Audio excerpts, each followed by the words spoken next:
Hello everyone, welcome to our channel. इस video में हम कक्षा 8वीं विषय विज्ञान के अध्याय 10 ध्वनि के प्रश्नों के उत्तर करेंगे। इस वीडियो को सुनने मात्र से ही आपको सारे प्रश्नों के उत्तर याद हो जाएंगे।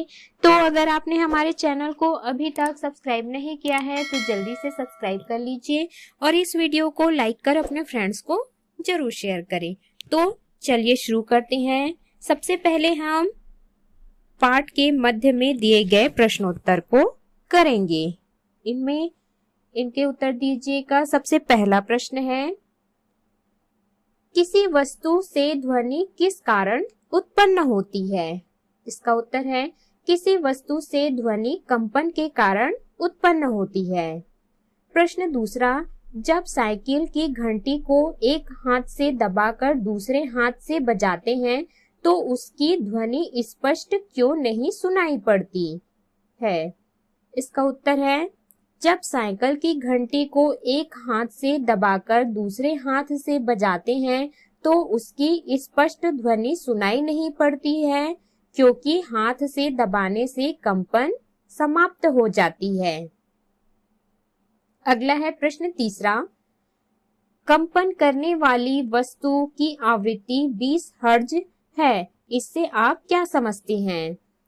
इसका उत्तर है, कंपन करने वाली वस्तु की आवृत्ति 20 हर्ट्ज है, अर्थात वह वस्तु 1 सेकंड में 20 कंपन करती है। प्रश्न चौथा है, एक वस्तु 10 सेकंड में 20 कंपन करती है तो उसकी आवृत्ति और आवर्तकाल ज्ञात कीजिए। इसका उत्तर है दिया है, वस्तु द्वारा कंपन बराबर 10 सेकंड में 20 कंपन। एक वस्तु 10 सेकंड में 20 कंपन पूर्ण करता है। 1 सेकंड में कंपन करेगा बराबर 20/10 बराबर 2 कंपन प्रति सेकंड। अतः आवृत्ति बराबर 2 हर्ट्ज। सूत्र है, आवृत्ति बराबर 1 आवर्तकाल। सूत्र में मान रखने पर 2 बराबर 1 आवर्तकाल, तिर्यक गुणा करने पर हो जाएगा आवर्तकाल गुणा 2 बराबर 1। उत्तर आवर्तकाल बराबर 1/2 या प्रति सेकंड 2 कंपन। पहला आवृत्ति बराबर 2 हर्ट्ज, दूसरा आवर्तकाल बराबर प्रति सेकंड 2 कंपन। अगला है, इनके उत्तर दीजिए के प्रश्न। प्रश्न पहला, चंद्रमा के तल पर अंतरिक्ष यात्री की आवाज थोड़ी ही दूर पर खड़े दूसरे अंतरिक्ष यात्री को क्यों नहीं सुनाई पड़ देती है? इसका उत्तर है, ध्वनि गमन के लिए माध्यम की आवश्यकता होती है। चूंकि चंद्रमा में निर्वात होता है अर्थात हवा नहीं है, इसलिए ध्वनि का संचरण नहीं हो पाता। इसी कारण से चंद्रमा के तल पर अंतरिक्ष यात्री का आवाज दूसरे अंतरिक्ष यात्री को सुनाई नहीं देती। अगला है प्रश्न दूसरा, ध्वनि संचरण के लिए माध्यम की आवश्यकता होती है, इसे सर्वप्रथम किसने बताया? इसका उत्तर है, सन 1654 में ऑटो वॉन गुरिक ने सर्वप्रथम इस तथ्य का पता लगाया कि ध्वनि संचरण के लिए माध्यम की आवश्यकता होती है। अगला इनके उत्तर दीजिए है। पहला है, श्रव्य और परश्रव्य ध्वनि में अंतर लिखिए। इसका उत्तर है, श्रव्य और परश्रव्य ध्वनि में अंतर निम्नलिखित है। पहला है, श्रव्य ध्वनि वे ध्वनि जिसे हम सुन सकते हैं श्रव्य ध्वनि होती है। परश्रव्य ध्वनि वे ध्वनि जिसे हम नहीं सुन सकते पराश्रव्य ध्वनि होती है।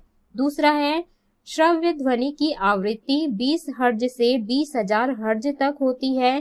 पराश्रव्य ध्वनि की आवृत्ति 20,000 हर्ट्ज से अधिक होती है। अगला है प्रश्न दूसरा, पराश्रव्य ध्वनि का उपयोग लिखिए। इसका उत्तर है, पराश्रव्य ध्वनि के उपयोग निम्नलिखित है। पहला, घड़ी के पुर्जों को साफ करने के लिए।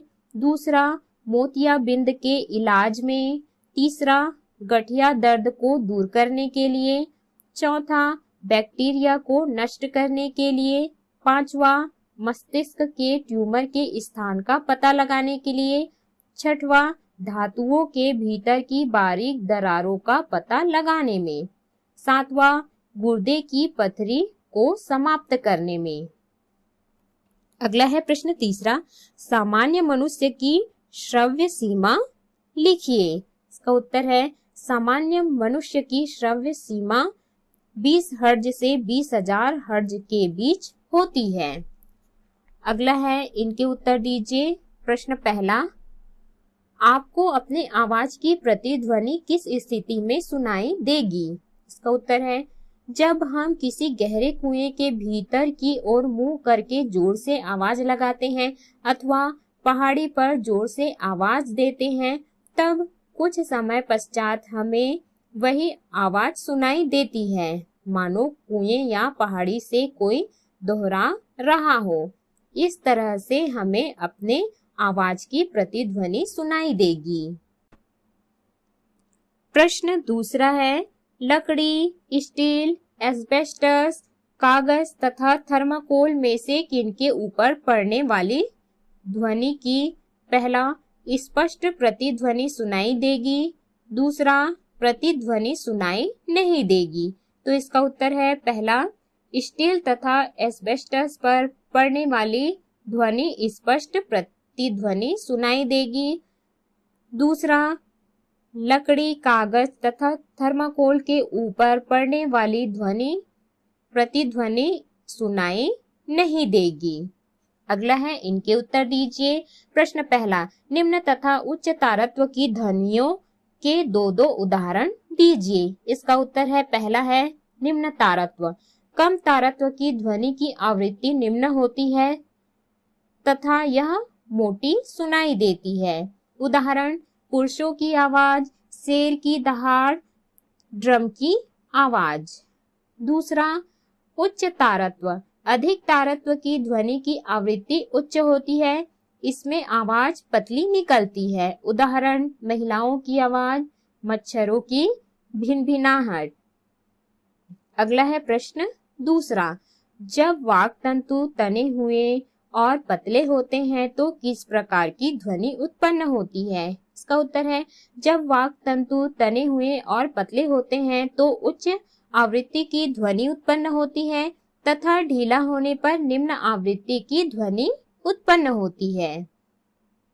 प्रश्न तीसरा है, चिड़ियों, मछलियों एवं मक्खियों द्वारा किस प्रकार ध्वनि उत्पन्न की जाती है? इसका उत्तर है पहला, चिड़ियों द्वारा उत्पन्न ध्वनि। चिड़िया अपनी श्वास नली में उपस्थित विशेष वाक यंत्र से ध्वनि उत्पन्न करती है। दूसरा, मछलियों द्वारा उत्पन्न ध्वनि। मछलियां अपने गलफड़ों से हवा निकालकर विभिन्न प्रकार की आवाजें निकालती हैं। तीसरा, मक्खियों द्वारा उत्पन्न ध्वनि। मक्खियां अपने पंखों को तेजी से कंपित कर ध्वनि उत्पन्न करती हैं। अगला है अभ्यास के प्रश्न। प्रश्न पहला सही विकल्प चुनकर लिखिए। पहला, मनुष्य की श्रव्य सीमा होती है, तो इसका उत्तर है 20 से 20,000 हर्ट्ज। दूसरा है, आवृत्ति के बढ़ने से बढ़ता है, तो इसका उत्तर है तारत्व। तीसरा, स्पष्ट प्रतिध्वनि सुनने के लिए परावर्तक सतह की न्यूनतम दूरी होनी चाहिए 17 मीटर। अगला है चौथा, ध्वनि संचरण संभव नहीं है, तो इसका उत्तर है निर्वात में। अगला है प्रश्न दूसरा, निम्नलिखित प्रश्नों के उत्तर दीजिए। प्रश्न पहला, आयाम तथा आवृत्ति की परिभाषा लिखिए। इसका उत्तर है पहला है आयाम। कंपन करती वस्तु अपनी माध्य स्थिति से जिस अधिकतम दूरी तक जाती है उसे आयाम कहते हैं। दूसरा, आवृत्ति। कंपन करने वाली वस्तु 1 सेकंड में जितने बार कंपन करती है उसे कंपन की आवृत्ति कहते हैं। आवृत्ति की इकाई हर्ट्ज है। प्रश्न दूसरा है, आप प्रयोग द्वारा कैसे दर्शाएंगे कि ध्वनि का संचरण गैस में से हो सकता है? इसका उत्तर है, पहला है आवश्यक सामग्री, बैटरी से जुड़ी विद्युत घंटी, वायुरोधी बेलजार, वायु चूसक पंप। इसमें आपको इस प्रकार से चित्र बनाना है।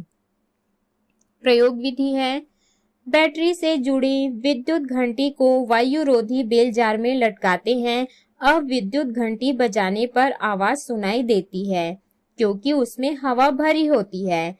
अब जार की हवा को वायु चूसक पंप की सहायता से निकाल देते हैं।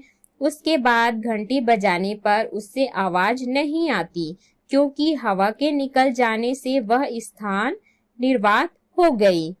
आवाज ध्वनि के गमन हेतु माध्यम की आवश्यकता होती है, अतः सिद्ध होता है कि ध्वनि गमन या संचरण गैस में हो सकता है। अगला है प्रश्न तीसरा, शोर ध्वनि और सुस्वर ध्वनि में अंतर लिखिए। इसका उत्तर है, शोर और सुस्वर ध्वनि में अंतर निम्नलिखित है। शोर यानी कोलाहल, ऐसी ध्वनि जो कानों को अप्रिय लगे उसे शोर कहते हैं।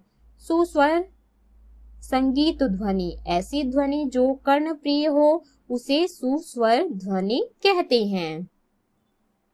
दूसरा है शोर, यह अनियमित कंपनों से उत्पन्न होती है। सुस्वर ध्वनि यह नियमित कंपनों से उत्पन्न होती है। शोर का उदाहरण है बंदूक की आवाज, हथौड़े की आवाज आदि। सुस्वर ध्वनि का उदाहरण है बांसुरी, वायलिन, हारमोनियम, स्वरित्र, द्विभुज आदि। अगला है प्रश्न चौथा, पर्दों से सजे किसी बड़े कमरे में बगैर पर्दों के कमरे की अपेक्षा ध्वनि अधिक स्पष्ट सुनाई देती है, क्यों? इसका उत्तर है, पर्दों से सजे किसी बड़े कमरे में पर्दे ध्वनि के अच्छे अवशोषक होते हैं तथा इनसे प्रतिध्वनि भी सुनाई नहीं देती, परंतु बिना पर्दों के कमरों में ध्वनि से प्रतिध्वनि उत्पन्न होती है। अतः पर्दों से सजे किसी बड़े कमरे में बिना पर्दों के कमरे की अपेक्षा ध्वनि अधिक स्पष्ट सुनाई देती है। तो इस प्रकार से हमने इस अध्याय के सभी प्रश्नों के उत्तर किए। इस वीडियो को सुनने मात्र से ही आपको सारे प्रश्नों के उत्तर याद हो जाएंगे। तो अगर आपने हमारे चैनल को अभी तक सब्सक्राइब नहीं किया है तो जल्दी से सब्सक्राइब कर लीजिए और इस वीडियो को लाइक कर अपने फ्रेंड्स को जरूर शेयर करें।